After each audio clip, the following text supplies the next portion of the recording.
Este sitio se denomina del lado mexicano Cañón Zapata. Del lado de Estados Unidos se denomina el campo de fútbol o el soccer field.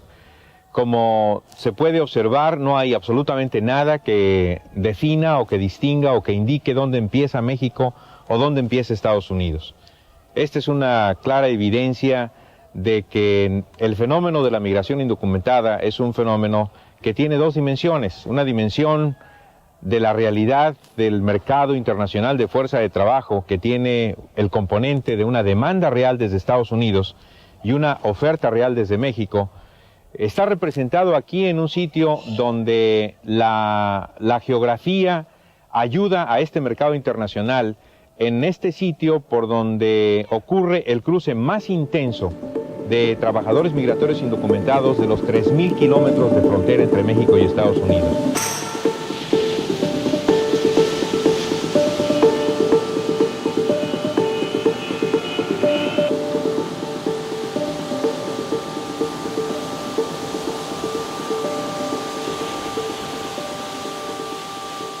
Básicamente, en aquel entonces había muy poca información producida en México sobre la frontera norte.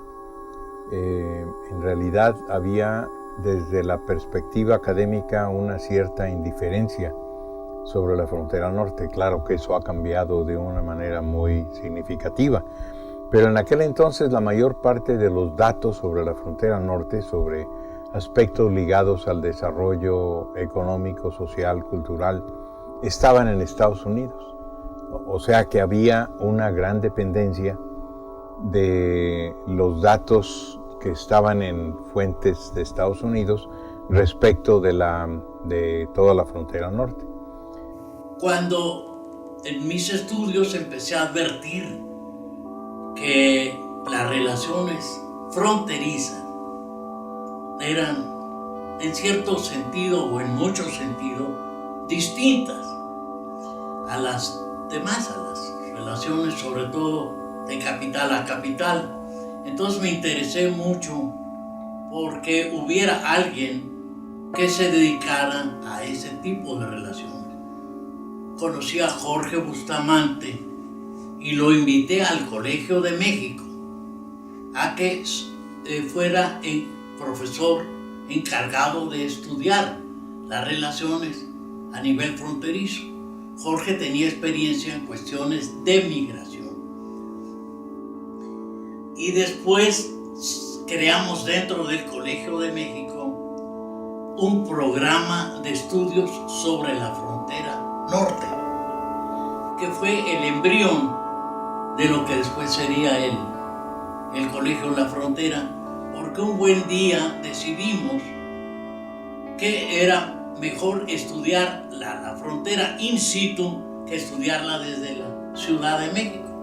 Entonces, con apoyo de la Secretaría de Educación Pública, nos trasladamos a Tijuana, todavía como un programa del Colegio de México.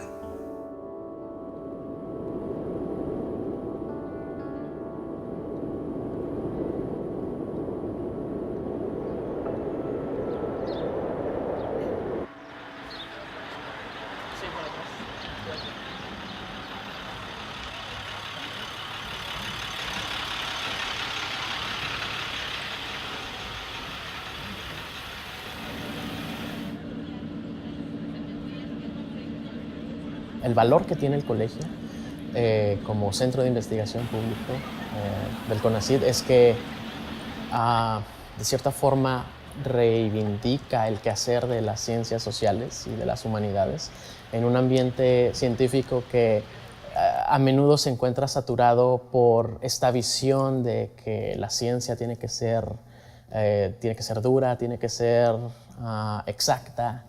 Y creo que en ese sentido el colegio pues, se posiciona muy fuerte, ¿no? Diciendo, miren, tenemos investigaciones que valen la pena, tenemos investigaciones que tratan de dar luz o dar a conocer diferentes problemáticas sociales y culturales que ocurren no solo en Tijuana, sino pues, en las comunidades a lo largo de la frontera.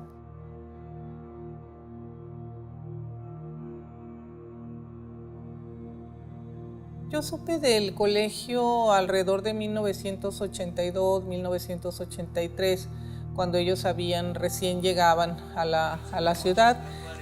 Yo era estudiante de la licenciatura en Administración de Empresas en la Universidad Autónoma de Baja California. Tengo recuerdos muy, muy agradables y muy satisfactorios de ese programa porque nuestros maestros, pues quienes estaban en ese momento, Jorge Carrillo, Alberto Hernández, Amelia Malagamba, el doctor Bustamante, obviamente, y lo que nosotros fuimos encontrando es una formación muy, muy sólida, con clases en donde venían maestros del Colegio de México, de la UNAM, de la Universidad de Guadalajara, a impartirnos los diversos cursos. Los mapas que nos dio Manuel, son excelentes porque son de las manzanas, pero desgraciadamente como no existe. Digamos que desde el principio había esta intencionalidad de estudiarlo y de hacer muchas cosas alrededor de la migración, pero Bustamante tuvo la visión y la claridad y la apertura para no enfocarse solo en su tema, ¿me explico? Porque su tema era migración. Y él venía de estudiar su doctorado y la migración y el wetback, ¿no? Todo esto. Y no, él tuvo mucha apertura de entender todos los fenómenos que sucedían en la frontera, incorporarlos para efectos de la institución y promover. Creo que estamos esperando demasiado de las reformas migratorias de los países de llegada, cuando los países de salida y de tránsito, tenemos la necesidad de asumir el reto de una reforma migratoria, nosotros, para ver el proceso de otra manera. A manera de algunos antecedentes, de manera muy, muy rápida, creo que voy a focalizarme en dos regiones, que son lo que podría ser la región europea y la región de América del Norte, porque tienen características que son comparables. Tijuana era una ciudad con gran dinamismo, con gran potencial y una etapa de despegue urbano en los 80. De alguna manera teníamos que ver el no estar cerca de una ciudad capital, que era un objetivo, que eso nos generaba una necesidad de tener otros contrapesos y no estar cerca de la universidad pública, estatal, el de estar lejos, un poquito alejado de los centros de poder político, que son las capitales de los estados, y Tijuana tenía una serie de componentes importantes en esta perspectiva de potencial, ¿no? El tener etapa de despegue en sus centros educativos, el tener una infraestructura más o menos urbana buena, su gran convivencia con San Diego y lo que se constituía en términos de la infraestructura educativa de los Estados Unidos y nuestra relación cercana, de tal forma que todos estos componentes fueron analizados como las ventajas y desventajas y la elección de Tijuana como el factor más importante favorable para que esto se hiciera. ¿Ibas solo o no, tu grupo? No, iba con un compañero, un ingeniero de aquí de Tijuana, el ingeniero Rodríguez. Y nomás íbamos nosotros dos y llevamos una botella de chivo amigo. Me llamo Anelisa Tobar Estrada, tengo 37 años, soy de Guatemala y soy estudiante del doctorado en Ciencias Sociales en la promoción 2014-2018. Me parece que desde el inicio tuvieron mucha sensibilidad para esta condición. Eso me animó mucho a animarme y saber de que iba a llegar a una institución en la que pues, se preocupaban por sus estudiantes en términos humanos, ¿no? O sea, me dio la perspectiva de que no iba a venir solo a estudiar. Me sentía como muy acompañada. Y luego, conociendo los casos de otros compañeros, ¿no? Creo que pues, esa es una de las particularidades del COLEF. Te forma, pero luego también están ahí como muy pendientes de tu desarrollo como persona, ¿no? O de tu vida cotidiana.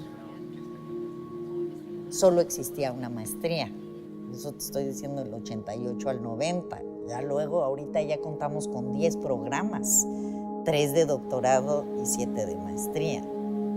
Ninguno de nosotros en 86 o poco antes, cuando se funda el COLEF, en 82, imaginaba lo que es hoy la institución.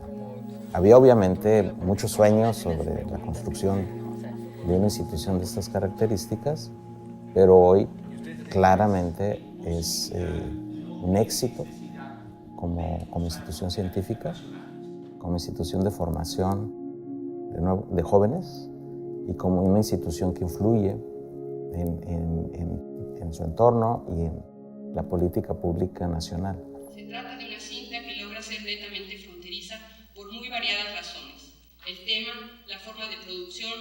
lenguaje, el capital, las locaciones y los personajes, entre otros. Rompe el alba aborda con buen sentido dramático una historia real, una historia que muestra la compleja realidad fronteriza, una historia tan cercana a los fronterizos de los años 30.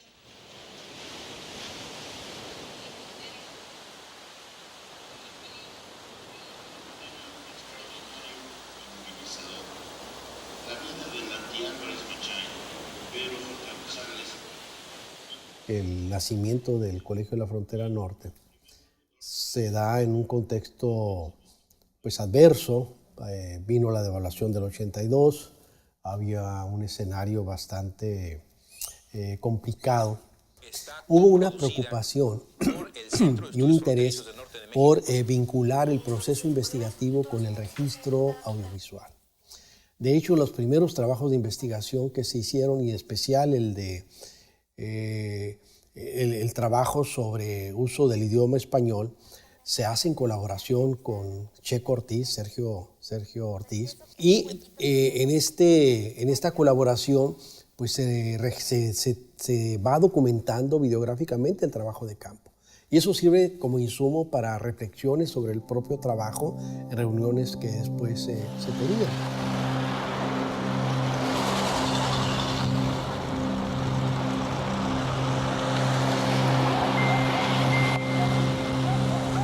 Esta fue una idea que se me ocurrió cuando yo era estudiante graduado en Notre Dame, de que a mí me hubiera gustado regresar a México a una institución que no existía, que una institución descentralizada, una institución de carácter científico, rigurosa, y que eso que no existía, obviamente se me quedó para hacer un proyecto de lo que sería después el Colegio de la Frontera Norte.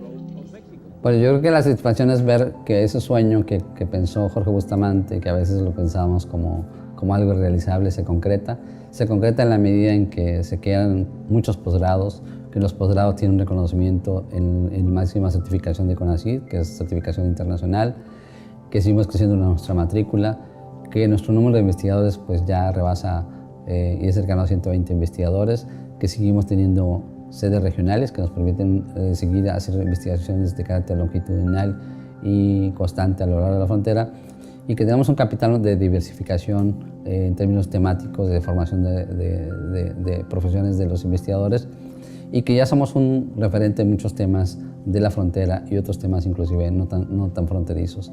El COLEF tiene un gran reconocimiento como centro público en sus calificaciones, obviamente altamente bien evaluadas por el CONACYT, y somos pues, la gran institución de investigación para el norte de México y nuestra relación con los Estados Unidos.